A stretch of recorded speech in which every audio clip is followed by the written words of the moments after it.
that. All right, should I do my first one then? Should I go for that? I'd love to hear that. All right, let's do it. So I've gone for a bit of variety with these. So this first one's a fairly quick one, and I know you love a bit of checking for understanding, and we always seem to talk about checking for understanding. So I thought I'll do one on this. So I wrote about this fairly recently, but I've been looking for someone to discuss this with because I think it's potentially a bit controversial. So I'll set the scene. So this was a lesson I was watching on, it was going on to be on solving linear equations. It was, I think, like a year 10 lesson, I think it was. And the do now, the starter, was on order of operations. So the thinking with the teacher was he wanted to make sure that they understood the order of operations so that they could then choose the correct operations to do the inverse of when they were doing solving linear equations. All fine, all fine. So there was 3 questions in this do now, all kind of number-based order of operations. And the kids were answering them on mini whiteboards, mass participation. Everything was looking great. I'm thinking, whoa, this is good. This is really good stuff. So teacher didn't say a word for question 1. Kids did it, held it up. Fine. Didn't say a word for question 2. Kids did it, held it up. Bear in mind, he's assessing prior knowledge here, right? Question 3, this is what the teacher did. He said, right, just before you answer this, have a look at this question. Now, it may not look like there are any brackets here, but actually there's some hidden brackets. I wonder if you can spot them. Off you go. Now, the question itself had it was like 3 plus 5 on the top of a fraction divided by 2. So the hidden brackets he's talking about are on the numerator here. But what happened as a result, kids held up the mini whiteboards, everyone got it right. So in the teacher's mind, he's checked their understanding's secure, so they can crack on with solving linear equations. But in our chat after, so in our coaching session afterwards, I said, how reliable do you think that check for understanding was? And he said, well, pretty reliable because everybody responded. I said, yeah, absolutely right. Mass participation, blah, blah, blah, blah, blah. But I said, but you gave a hint. You gave a hint before that check for understanding. And I said, why did you give a hint? And he said, because I suspected my kids would struggle. And I said, well, that's fantastic. You've preempted where your kids might struggle, but you've given a hint before the check for understanding. So how do you know that hint was needed? And what we talked about was a better way of doing it would have been to not say a word, ask the question, the kids respond. And if there was then, confusion in the room that he could see from the answers, then the hint can come, then the explanations can come and the modeling can come and so on. Or he may have found that when he held up the kids' boards, they understood it without any hint. So he had a much more valid, reliable check for understanding.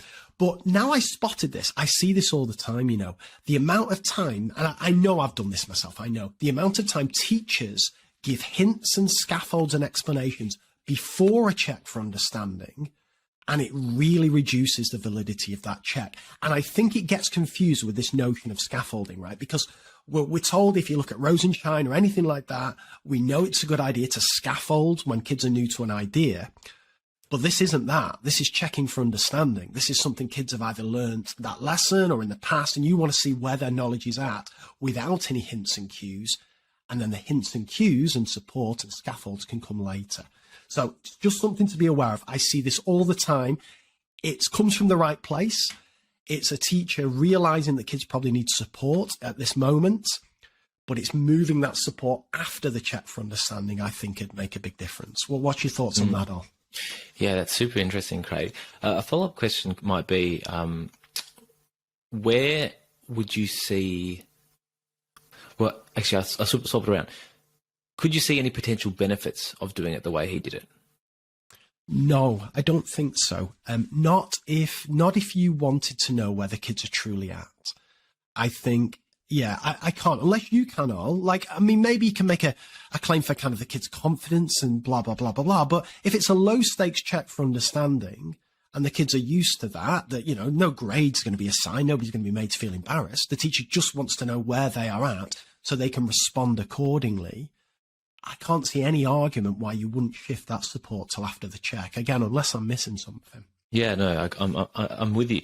In this particular question, did you say it was kind of like at the start? It was kind of like a start. It was the do now, it was retrieval do now, prerequisite knowledge. Yeah, okay, so it was kind of warming them up for the because it was prereq. Yeah, okay, got it.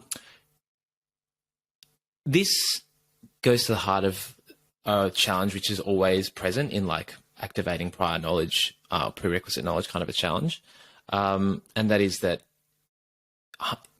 there's a massive benefit if students can actually retrieve it themselves, because they, increase the storage strength of that memory, as we know from your fantastic interview with Robin Elizabeth Bjork.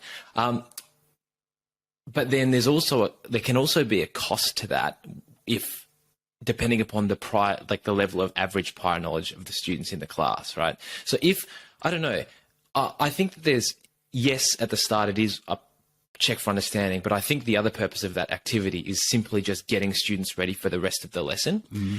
And if the teacher is pretty sure that students are going to get it wrong anyway, then I don't think it's as much of an issue if they do say, remember, ... because of the function of it as like a precursor to what's coming later on. Now, if this was the end of the lesson and the teacher was trying to think, now I'm wondering if the students kind of got what I taught in the lesson, this is like really a check for understanding in that context, I would 100% agree with you that, like, in that context, we're definitely sure that hints should not be given. But in a starter where we're kind of warming them up, and some students might not have, they might have missed the lesson where they looked at the invisible brackets or whatever it might be, and we're just trying to get students up to the level that they're ready to participate in the lesson, and we're trying to move through that quite quickly. I can see that in that context, on some days and in some ways, that might be an okay thing to do. Yeah, it's interesting, isn't it? I think I'd fully buy into that argument if I was happy that having that hint in the cue about the brackets in this case was enough then to kind of sustain that for the rest of the lesson. So because this was going to be really important, this notion of hidden brackets was fundamental to how they were going to be taught to solve linear equations later on. So if being given a hint or a cue for that, which essentially then did all the major work of that question, that was the key insight that the kids needed. If they knew that, it was just a bog standard question. That was the key insight. So by effectively telling them that, what I think we're gambling on then is that the lack of effort they then need to put in themselves to answer that question is going to be okay, because they're going to then somehow remember that for the rest of that lesson, and that's going to act as some kind of cue. Whereas if we want to get this boost in retrieval and storage strength, we want that retrieval to be effortful.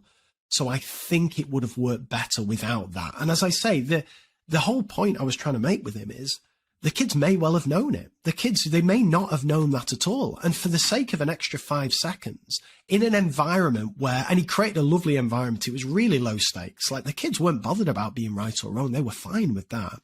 So I couldn't see any reason why he couldn't have just seen where they were. And then, of course, this is the other thing, right?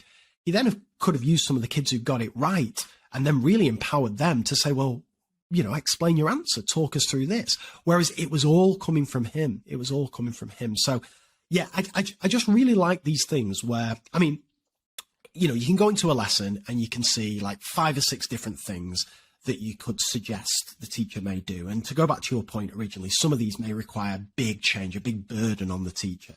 Whereas what was quite nice about this, I thought anyway, was the teacher didn't have to do anything different in terms of their planning, just literally switch the order around in what they do. And I just think it's worth being aware of. If you're checking for understanding, just consider how little you can get away with saying before that check, because I think it really does boost the validity of it.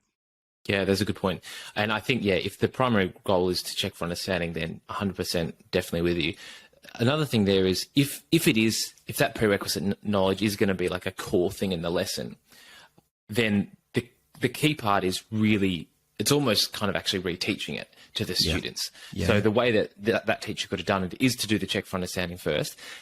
And to be fair, that check, if it's all about invisible brackets, that check for understanding isn't that good anyway, because if students just kind of do the equation like the 5 + 3 divided by the 2 in order of the way that they see it, they might not even understand invisible brackets, and they might just get it right anyway. So there's probably issues around that question anyway.